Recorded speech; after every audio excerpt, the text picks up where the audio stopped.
No vídeo anterior sobre o Teatro Municipal, eu me comprometi que pretendia fazer um breve relato histórico do Cine Ópera de Antonina. A propósito, me sinto muito à vontade, tendo em vista que o seu surgimento e seus emaranhados eu tive conhecimento na sua exatidão e de forma bem rigorosa. Pois bem, nessa época eu prestava serviços na Agência Marítima do Valente, local onde também desempenhava suas funções o vereador Felipe Coquarelli, que comentava com pontualidade tudo o que estava ocorrendo nos seus bastidores. Como tudo isso aconteceu? Bem, restou a prefeitura se mobilizar, oferecendo empregão a algum interessado da cidade.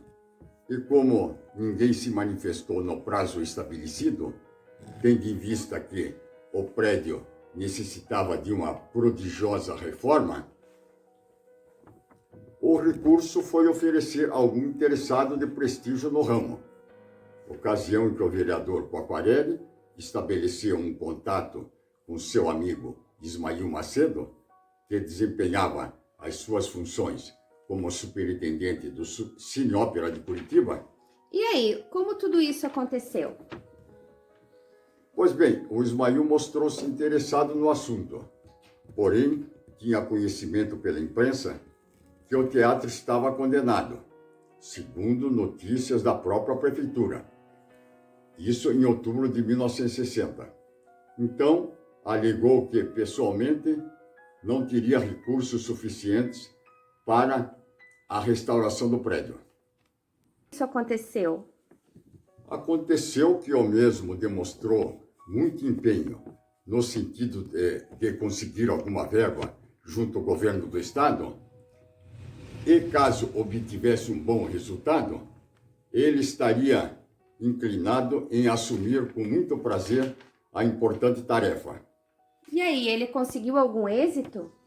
Sim, através de um robusto projeto, se dirigiu até a Secretaria de Cultura do Paraná e, finalmente aprovado pelo governo, a verba foi destinada e, assim, a empresa que ele determinou de Cine Capilista Limitada, sob o batismo de Cine Ópera, iniciou a pomposa reforma durante todo o ano de 1961. A reforma demorou muito tempo? E quando foi inaugurado? A conclusão da obra ocorreu em fevereiro de 1962, com a estreia do filme A Morte Comanda o Cangaço. Embora o recinto fosse apropriado para cinema, mesmo assim foi permitido a existência do palco para outras apresentações artísticas. Dessa maneira, os artistas ao vivo passaram a dividir a atenção dos espectadores com as estrelas projetadas na tela. E a sociedade, ela aceitou bem tudo isso? Sim, principalmente porque o Cine Ópera de Curitiba foi construído por Davi Carneiro, oriundo de família antoninense, e também porque o seu espaço era muito reverenciado na charmosa Cinelândia da capital. E até uma época que tratava-se de um recinto dotado de uma abusiva elegância, isto é, excessivamente refinado, e nas suas dependências não era permitida a entrada com traje sem gravata. E a reforma foi satisfatória? Sim, ficou excelente, pois contribuiu para transformar o antigo espaço em um ambiente mais confortável, condigno e tecnicamente equipado, para permitir a realização de diferentes espetáculos. Ou seja, toda a parte interna passou por uma cuidadosa recomposição. E a parte externa, ela sofreu alguma alteração? Sim, principalmente em sua frontaria, naturalmente visando proporcionar uma impressão moderna, elegante e diferente, onde foi introduzida uma enorme placa de concreto armado em relevo, formato retangular, descaracterizando-o na sua originalidade, causando até uma moderada polêmica na época, mas sem nenhuma importância. E a exibição dos filmes, ela passou a ter mais qualidade? Sim, foi ótimo. As películas, na verdade, foram escolhidas do melhor repertório.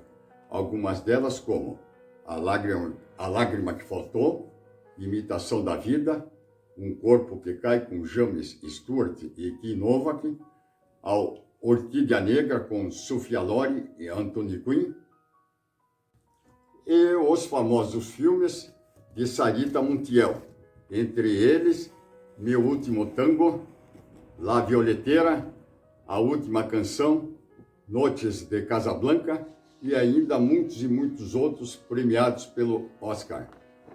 Devo salientar que o Ismail muito contribuiu pelo engrandecimento das artes cinematográficas em nossa cidade, pois tempos após, ou seja, em 1988, quando o teatro encontrava-se em ruínas, foi através do empenho dele e sem nenhum interesse, conseguiu uma nova reforma, inclusive solicitando a retirada da placa de concreto na parte frontal do prédio, tornando a sua frontaria na sua primitiva face. E quando aconteceu a sua reinauguração? Bem, em 1989, um cuidadoso trabalho de pesquisa foi realizado, com base em registros históricos e iconográficos, o que permitiu a recomposição de elementos perdidos no tempo. Concluído o trabalho da equipe multidisciplinar, o prédio foi reinaugurado pelo governador Mário Pereira em 14 de setembro de 1994. Por isso, ou seja, pelo seu ardor no combate e pela sua admiração por Antonina, a Alfa resolveu homenageá-lo numa placa introduzida no hall do nosso teatro. E você conheceu o Ismail Macedo? Sim, em Antonina de forma superficial, mas em Curitiba tornou-se muito meu amigo, tanto nas reuniões dos filhos de Antonina, a Alfa, bem como membro do Instituto Histórico e Geográfico. Por isso, comentava sempre com sobriedade as façanhas enfrentadas no Cineópera.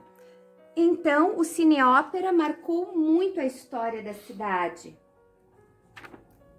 Sim, foi uma época profícua e exuberante, marcando com a mais clara e pujante lição de reflexão e de inestimável valor cultural, artístico, histórico e deixando muitas saudades.